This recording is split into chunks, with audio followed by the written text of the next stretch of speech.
ചില വീടുകൾ വർഷങ്ങളും തലമുറകളും കടന്ന് നമ്മുടെ കയ്യിലെത്തുമ്പോൾ അത് നല്ല നിലയ്ക്ക് നിലനിർത്തുക എന്ന് പറയുന്നത് നമ്മുടെ ഉത്തരവാദിത്തമാണ്.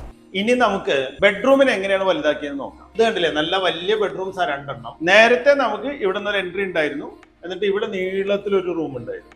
അപ്പൊ ഈ നീളത്തിലുള്ള റൂമിന് ഇവിടെ വെളിച്ചമില്ലാതിരുന്ന ഒരു ചെറിയ ബെഡ്റൂം ഉണ്ടായിരുന്നു.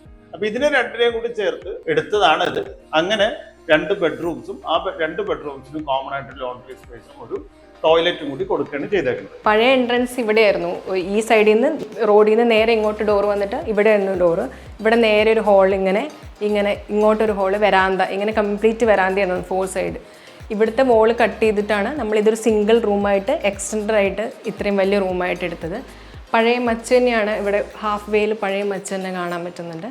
പിന്നെ ഡോറൊക്കെ നമ്മൾ പഴയ ഡോറ് തന്നെയാണ് ഇതിൽ യൂസ് ചെയ്തത്.